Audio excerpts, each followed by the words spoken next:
Welcome to Shop Talks. We're a production of InKitchen.com. Check that out. Check out our YouTube channel. All these talks are up on YouTube.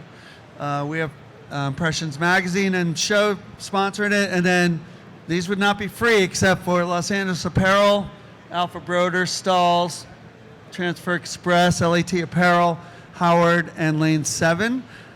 I also want to point out we're behind here printing these beautiful posters by hand, screen printing, split fountain, old school, and it benefits a place called Adelaide's, which is a woman's shelter here in Atlantic City. We visited yesterday. It's a really cool place, so your $10 will go to good cause if you buy a poster, and we have a bunch of sponsors you should check out that made that possible too.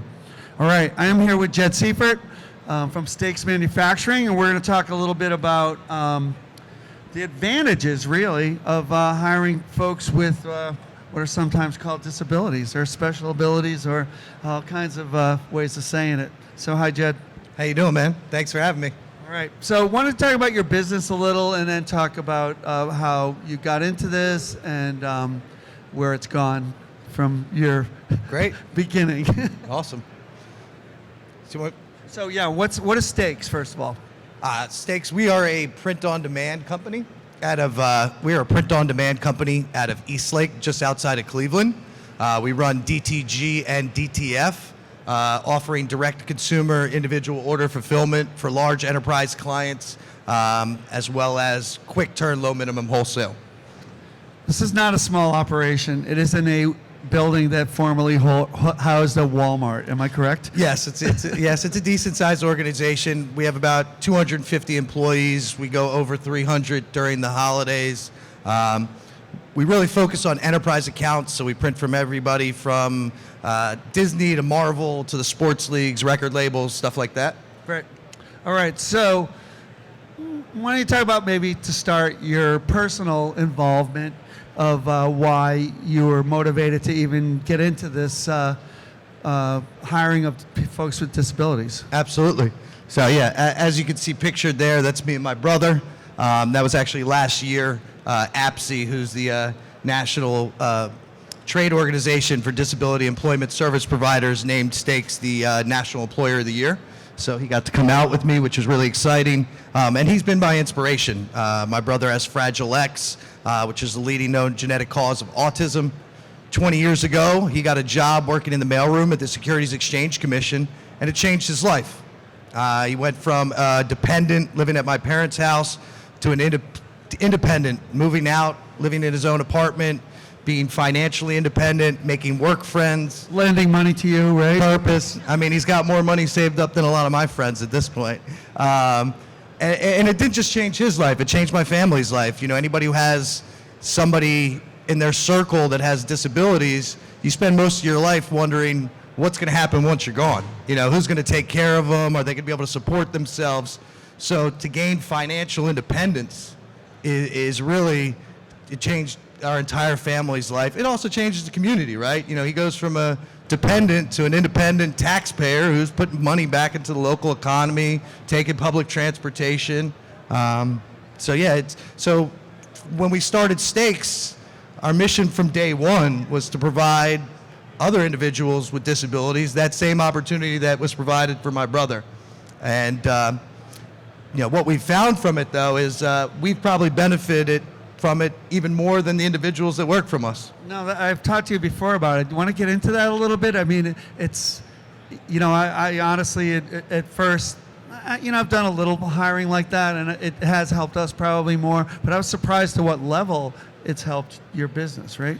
Yeah. I mean, so we're, right now, I think we have about 21 employees with developmental and intellectual disabilities ranging from autism to cerebral palsy to Asperger's, a whole bunch of other stuff. That's almost 10% of your workforce, right? Close to it, right? Close to it, but we're shooting to get to 18%. I mean, 18 to 20%. I mean, we want to get to where the general population is. There's no reason. I think this is about the only good hiring story I've heard in the building, right? Every person I stop is like belly aching about they can't hire anybody. This is a really positive story, actually. Well, I mean, that's the crazy part is, I mean, everybody is belly aching about the difficulty in hiring. It doesn't matter what industry you're in. It doesn't matter what state you're in.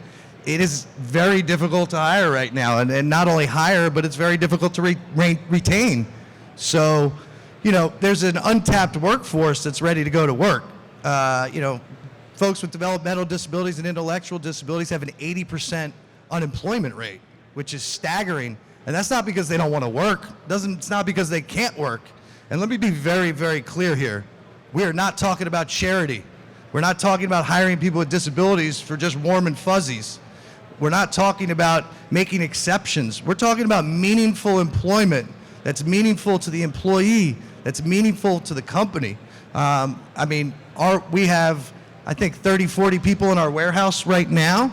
Our top performer every single month this year is a gentleman with autism. He's a graduate from our school to work transition program. So in addition to our full-time employees, we also have a program set up with the county school system where we have 12 interns a semester. They get assigned an on-site job mentor, and they have a job coach through the county. And the goal is to help them become independent workers. They get high school credit from it, and then at the end of the semester, if it's a good fit for them, it's a good fit for us, they get the potential for full-time employment with us. And a gentleman named Justin, graduate from that program with autism, almost every single month is our top performer. And again, no warm and fuzzies. This is strictly based off of KPIs of speed and accuracy. And by those metrics, he's the best. Also in our shipping department, our top shipper has autism as well. He didn't come through with a job coach. He didn't come through our school to work transition program. He came through because we changed our ads. We started putting that we hired people of all abilities. And so he applied for the job. He's been with us. I could talk about both of them in the same light. They both show up every day. Every day. They're both never late. They both come with a positive attitude every day. This is like a fairy tale. Yeah, there's a small percentage of employees that you could describe with all those things that I just said. And then that's just the benefit of them as an individual, but that's just the beginning of the ROI in hiring people with disabilities. So, number one, it totally changes the culture of your company, right? It teaches your employees empathy, teamwork. It brings them together. I wouldn't call us a large organization, but 250 is not small. This really shrinks your organization. It makes it more intimate, makes it more of a family atmosphere. When you have people that come with a positive attitude and are just so grateful to be there and work hard, it's contagious. So what we also saw is our other employees' metrics got better. Our managers became better managers. Because at the end of the day, as business owners, managers, leaders, our job is not to focus on people's disabilities and weaknesses. It's to focus on their abilities and strengths and to cultivate those and put them in a position to be successful.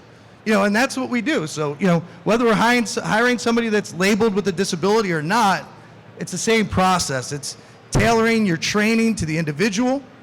Some people learn from hearing, some people learn from seeing, some people learn from doing. It's tailoring the job to the individual. Some individuals want to be moving around all the time. Some want to be standing still. And again, so we've seen this real cultural benefit where it started when we started the company. It was just me and my partner's vision. My business partner, Vince Bartozzi, and I have been best friends since we were 5 years old. It's like a brother to my brother as well. And, it's just been really, really, really exciting to see this vision that we had become really the fabric of our business. And we're continuing to double down on it. And we're getting people through a variety of resources.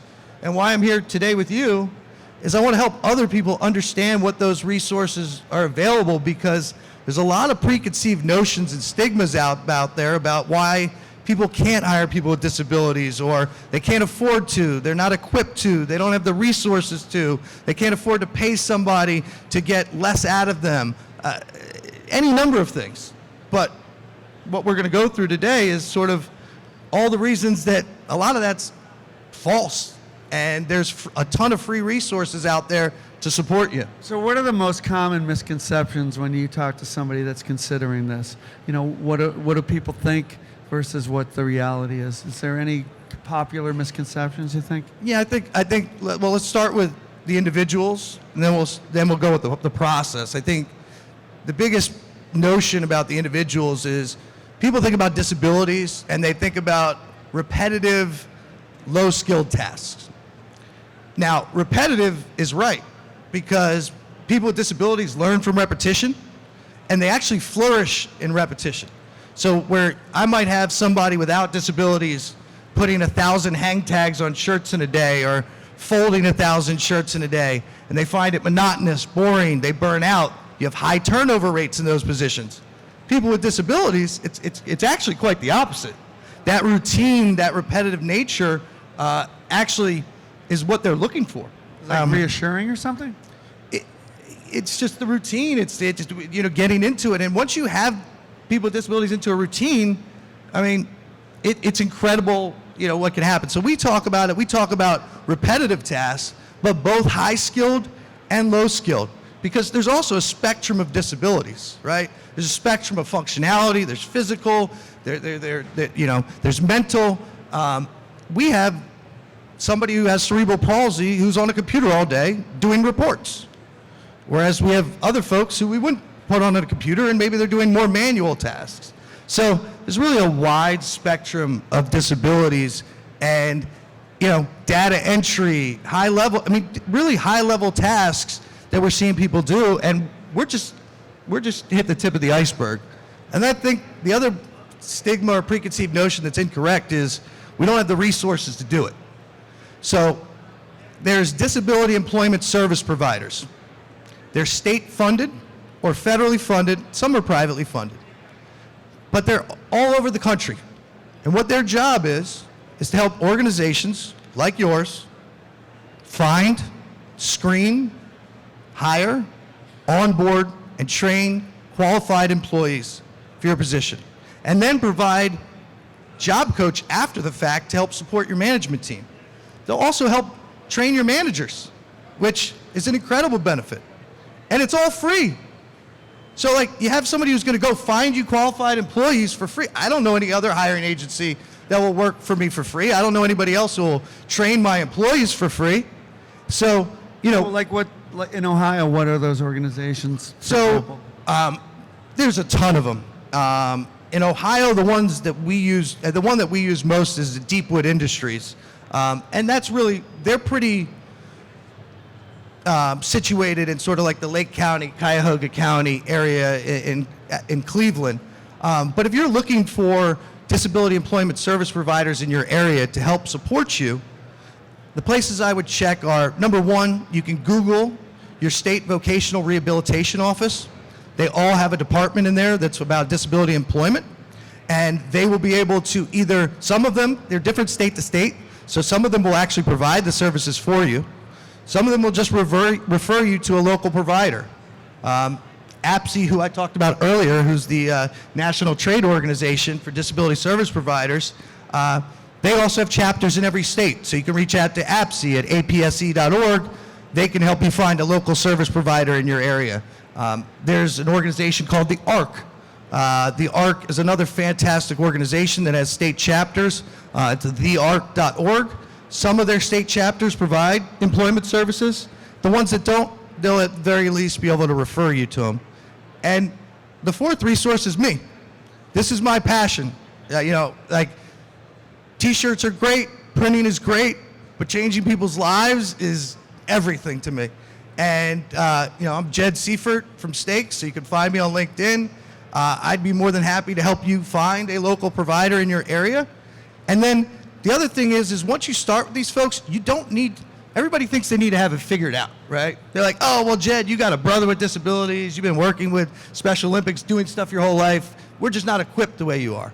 Or, hey, I don't really have a job that fits for it. It's not your guys' job to figure out what the fit is. That's what they do.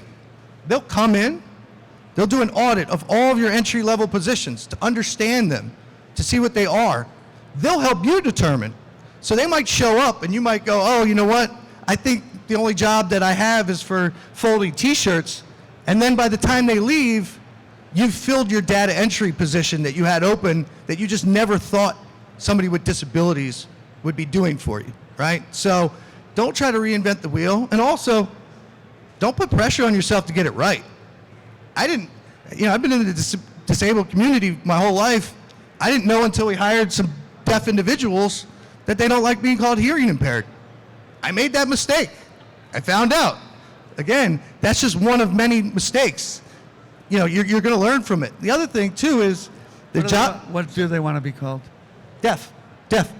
And the job coaches will help support you. So for example, That's actually just a little aside. So I did consulting with a company in Aruba, which isn't a bad gig, but they had 3 deaf individuals, and in particular, reclaiming, which you normally have to wear hearing protection, didn't have to wear it. Like, it was a plus. yeah. Well, that's, again, it's you focus on people's abilities and what they're great at, right? Folks with autism are very detail oriented. They also are always moving. So, it's finding what those strengths are and, like, again, putting people in a position to leverage them. And then the job coaches, they'll support you through the process. So one of our great employees, during his break, I guess anxiety, nervous, whatever, was turning around some of our staging lane signs.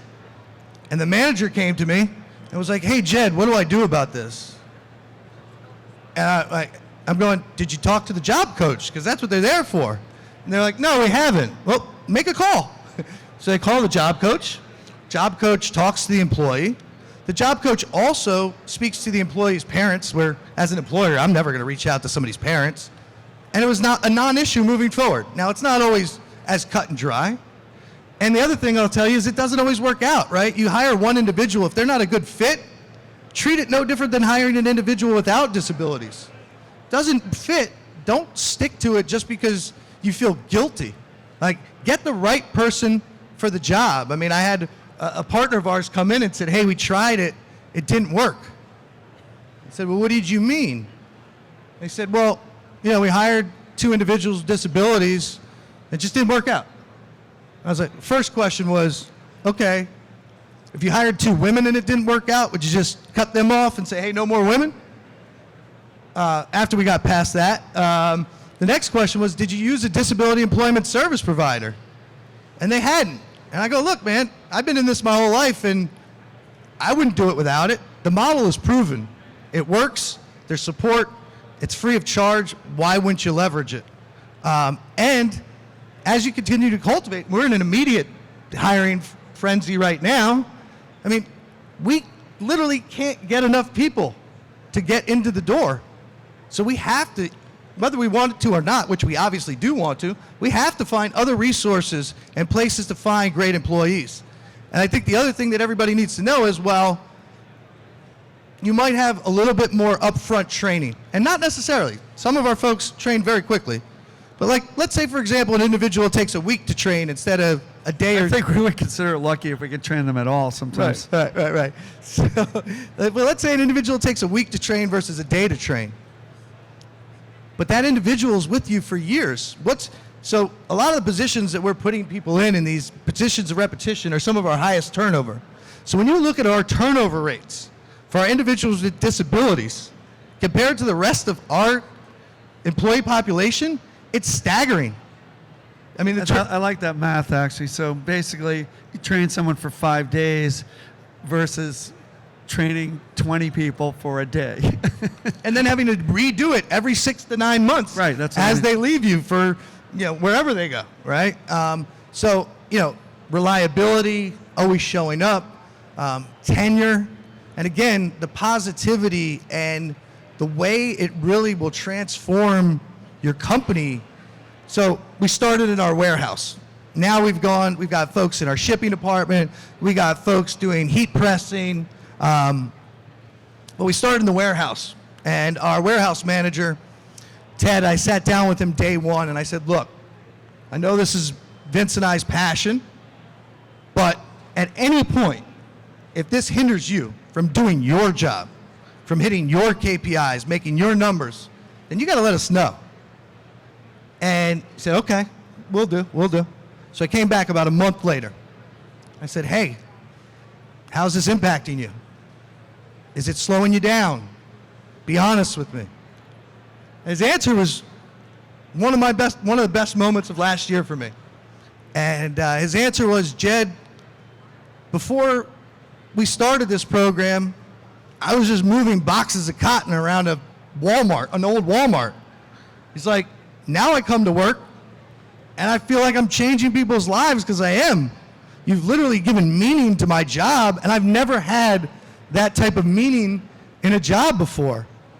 And to hear those type of things, and that can save you, that could be the difference between losing an employee for an extra dollar that wants to go to the Amazon fulfillment center because they actually feel like they're part of something bigger and they're making an impact on their local community and the individuals that work with them. And I think that's really a beautiful thing. Yeah. Should we do questions, or is there more stuff that you want to say first? Since our last shop talk, I guess we had another update. So we had Cornell University has a partnership with the Department of Labor. They have an organization called EARN. I'll butcher what the abbreviation is. But they came and just 2 weeks ago did a case study on us that the Department of Labor is going to publish to help promote disability inclusion. Like the Federal Department of Labor. Federal Department of Labor, yep. And the whole purpose of this campaign is same reason I'm sitting up here with you, which is let's break down these preconceived notions and incorrect stigmas and supply people with resources and education on how they can start hiring people with individuals and see the dramatic impact it has on their business, and also solve some of their immediate hiring issues, right? This doesn't have to be long term. We brought on a new organization to help us, and we had a new employee the next week. So this doesn't have to be so long term. And we've also seen, and we're here to support, right? We've seen a lot of change in the print industry already. Corneat, I see some folks from Corneat here. They heard what we were doing, reached out to us and asked us how to get started, and they've now got a program that they ran in their New Jersey facility. Rock, who's also here, reached out to us to figure out how we were doing what we're doing, and we connected them with a local service provider. Now they have a disabled employee in their Florida facility. There's a number of screen printers out here, the same. So, what we're trying to do here is really create momentum to make an industry-wide impact. And the reality is, while I'm a digital shop and a lot of you might be screen printers or embroidery, it's all the same stuff. We're all grabbing garments off of shelves. We're all boxing them up or bagging them up and shipping them. And we've really proved that at every level, in every department, it works. And it's okay. So I have kind of you might not be able to answer this one. What if you hire someone and find that they might have some kind of disability, like that's not why you hired them? Is there services for people like that? Can you hook them up? Like someone with a learning disability, for example, that's already working for you, and they would need some support to go further in your company? Yeah, so it's a great question. So first of all, when we did a town hall to announce to our company that we had won this award last year, we actually had 2 employees come up to me after the town hall to tell me that they had disabilities, but had never told any employer before because they just thought they were going to be judged by it or fired by it or treated differently. But we had created an environment that they felt comfortable. So that was a really kind of beautiful moment. The individuals that we hire that have disabilities that just come through general channels, don't come with job coaches, most of them are self-sufficient and don't need it. Sure, there's things we know, like we talked about the gentleman with autism in my shipping department. If you come for a tour of our building, I'm not going to stop by his area to talk with you guys because he'll get anxious by being surrounded by a bunch of people, right? The flip side is I've got other individuals with disabilities who all they want to do is interact with other people, right? So it's really just putting them in positions. And then, look, if people need accommodations, then we hope that they ask us, and we hope that we've created an environment, and we tell people how open we are to it. And then the final part of your question is, so my brother's Fragile X, so I've tried to make it a priority lately because I don't have anybody who has Fragile X. It's, there's only, 150 to 200,000, I think, people in the country.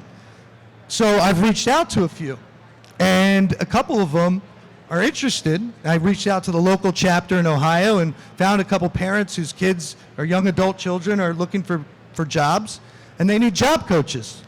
So we referred them over to Deepwood, who we already work with, and they're working to get them set up. The one caveat there is not everybody qualifies for these services, right? Not everybody with disabilities can get a job coach. There's certain metrics of where you're at on kind of the spectrum and stuff that determine whether you get services because they're federally funded. So it doesn't mean everybody who works for you that has disabilities who needs a job coach, you could go set them up. But yes, you can go retroactively say, hey, I have this person, they need support, can you support them? And then they'll work with the individual and their parents to see if they qualify. And the other thing is each individual is different. Some individuals can work full time. Unfortunately, we still live in America where a lot of the laws are archaic. There are laws that force certain people who have a certain number of benefits that they can't work more than 20 hours. There's laws that say if you're getting benefits and you get married to another person with disabilities, you go from 2 people's disabilities to just 1. So a lot of people with disabilities aren't getting married by the law specifically for that, right? So, but why I also bring that up is we hire full-time, but you don't necessarily need to be hiring full-time to get started. There's a huge portion of the disabled population, like I said, that can only work part-time. So whether you have part-time, full-time, or we also talk about creative employment as well. Creative employment is when you don't necessarily have one full-time job, but you go, all right, you know what?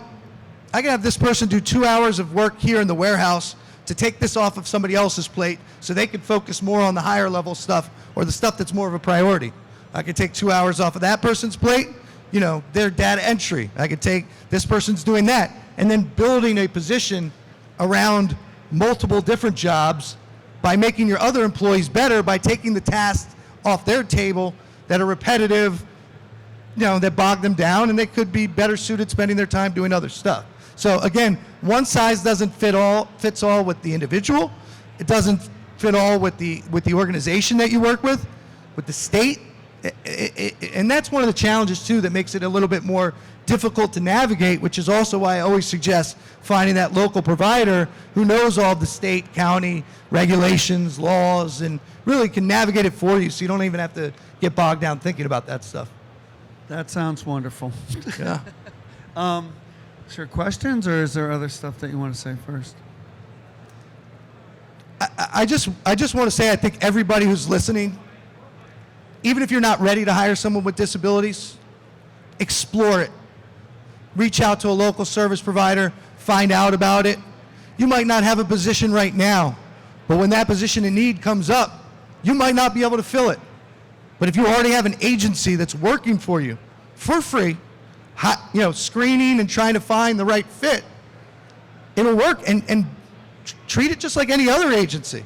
I just went to my agency yesterday. Literally yesterday, I had lunch with my guy, and I said, hey, we have an immediate need. We just onboarded a new partner, volume picked up. I got to hire 30 people in the next 2 weeks. So for the next 2 weeks, I want you to really focus on high functionality folks that can hit the ground running and won't need extensive training time. That doesn't mean that I'm not going to hire other folks that might need that extra training time, but my immediate need is somebody who can hit the ground running. And they're going to produce exactly that. So don't get caught up in sort of, putting everything into a box. And I've done the same. I put my brother into a box. I never thought he would downhill ski for Special Olympics. Never thought he would downhill ski, period. I didn't know if he'd ever live on his own. So I think whatever you think the possibilities are, they're far bigger. And anything that you tell people they can't do, there's people that can do it and do it well. And literally, some of our best employees have disabilities, and that's just based off of metrics. So this is, again, it's not about warm and fuzzies here. It's not about charity. It's got to be mutually beneficial, or it's going to be short-lived. You got to hold these folks accountable. I had one manager in a department have an employee fall asleep. I walked over and they were like, well, It's just a couple times a day for 10 minutes here and there. Do you let any other employee do that? No. Well, don't let her do it. We're not creating we accommodate disabilities and those type of things, but we're looking for employees that are going to do their job and do it at the same level that we have other folks. The only difference might be the training. But after the training's done, the expectation is held accountable just like any other employee. And that's how it's going to be long term. That's how you're going to build. And the last thing I'd say is if you do start, be transparent with your employees. One, it will make them prouder about the company they work for. But two, you got to get buy-in. They need to know what's going on. We started specifically in the warehouse, so I thought that was the best place to start, but it was also because I thought it was the manager that was the most empathetic and most receptive. But once we showed success in his department, all the other managers started going, hey, can I get involved? Can you hire some employees? We need some hard workers who show up every day, who smile every day over here too. So, and if you have any additional questions, you can reach out to me. You can reach out to APSE, ARC, your vocational rehabilitation folks. And Google's a great tool. A lot of these folks aren't hard to find, but also treat these disability employment service providers just like you do any other hiring agency. Some of them are better than others. Some of them are more proactive. Some of them are going to return your email in a minute. Some of them are going to take 2 weeks to return your email. I know which one I'm going to work with out of the two, right? So treat it the same as any other agency that you work with. All right. Any questions out there? You've actually answered most of them, so that's awesome. Thank you. Just curious, if you were to tell me how long it took from start to finish, my bonus daughter has Down syndrome, and she was in a work program where they would shuttle her to the local like auto shop, supplies and stuff like that. And when we took over our business, I wanted to have that class of yours come to our shop, but I didn't want to approach the school or the teachers until I knew what I was doing. But like you said, that's awesome that there's actually resources already there that I could talk to. But I'm just wondering if I were to do like a time frame, how long do you think it would take from when I approached to when I actually, I guess, got up and running? It really depends on what you're trying to. Let's just repeat the Oh, yeah, question sorry, for go. everybody. So the question, I think you got it. So what's the question and what? The question was, what's the time frame to really get things going, right? If you decide today, listening to me, somehow I inspired you to go do this, how quickly is it going to be that you actually have an employee that's working for you? And that really just depends, right? It's case by case, and the reason I say that is, number one, I'd suggest everybody change the way you write your hiring ads. Let people know that you're an inclusive workforce. Let them know, oftentimes you hear inclusion, but that doesn't say enough. Because the reality is when people talk about inclusion, most people are talking about race, religion, socioeconomic status, age, sexual orientation, all that stuff. But disabilities usually is like kind of forgotten. Nobody really talks about it, right? So, it really, once you find the people that you're looking for, so if you update your ads, you might just get some organic people. That's what we did, right? And typically the people that are going to come through ads, they're going to be your higher functionality folks as well, because they don't tend to need a job coach or those type of resources. So you can put in your ad and it can happen right away, just by that, because a lot of folks are specifically looking for that. Because, folks with disabilities don't want to be in a place, nobody wants to be in a place where they don't feel welcome, right? And then finding the right local disability employment service provider, that can be the more time-consuming thing, which is why I suggest you, instead of going just to Google, leverage the resources of APSE, your Voc Rehab office, the ARC, or just reach out to me, because that was the part that took us the longest amount of time. Once we had that model and everybody understood it, now when we add another agency, we can turn them on in a day, but it was just kind of getting the bearings. They're going to want to come in, check out your facility, find the right positions. Then they have to determine if anybody in their pool of current prospective employees fit what you're looking for, right? The good organizations are going to do it on an individual basis. It's not, oh, I've got 20 people who need a job. Walmart needs 20 people. All right, send 20 people there. No, the good organizations are truly matchmaking. They're going, is this a good fit for that individual? Is it a good fit for this individual? But you can get set up. You can get set up pretty quickly. And what I can tell you is, every one of these agencies have employees who are ready to work, eager to work. So while we're all chasing the almost empty Indeed pool of employees, there's a filled up pool that is excited to come join you. So it can go relatively quick, but again, it just depends. But first and foremost, change your ads, because it might even happen without a job coach. Empty Indeed pool. Sounds like a punk band or something. Do we have other questions? Don't be shy. Fire away, don't be shy. Oh, sorry. I'm assuming that the Disability Employment Resource will answer this question, but since I already have you here, is the process for hiring someone going to be different than hiring someone else? Like, do I go through their job coach, or the Disability Employment Resource is the one who actually does the hiring? So it's going to be just like any other hiring agency that you work with. You know, So it's just help with the actual, oh, okay. So that's freaking awesome. right. They'll become direct employees of you. Now there actually are some programs out there that are a bit different. So I actually was approached yesterday. There's the county, one of the school systems wants to set up a program, an internship program, And that's what I do. where they want these individuals to work about 25 hours a week, but it's state funded, so we're not actually paying the hourly wage. We don't do much of that. Typically, almost every employee we have is just a direct employee of ours. We're hiring Okay. full time. The only other complication could be if you get not complication, but some younger individuals that you might hire might still have a guardianship with their parents. So they might have to sign any sort of employment document that you have any other employee sign. But nothing really out of the ordinary. Nothing like, oh, you got to have all these ducks in a row before you do it. And see, that's what I was under the impression, that in order for me to reach out and do this for my daughter and for her friends and the community, we're a small community. So the disability community between 4 high schools is 50 people. And all I could think about is, out of those 50 people, 20 just graduated.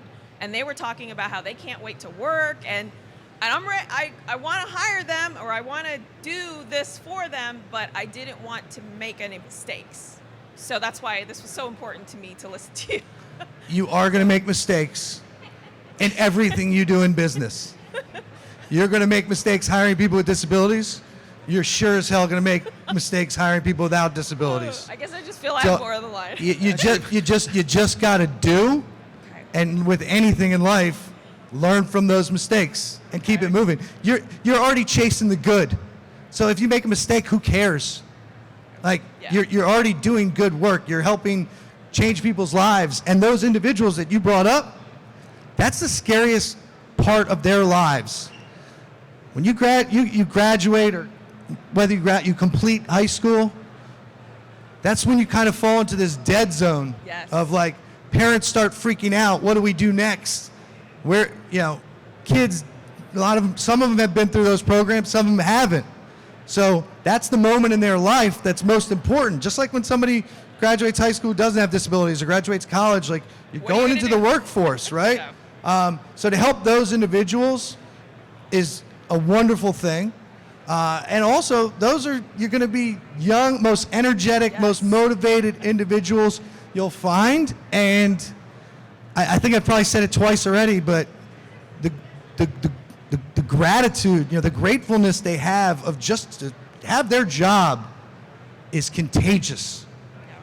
And it also puts in perspective all the other crappy things that happen throughout our days, right? You have some partner do something bad to you, or something goes wrong. Just take a deep breath and look around and go, hey, I changed that person's life. How many people get to say they've changed people's lives?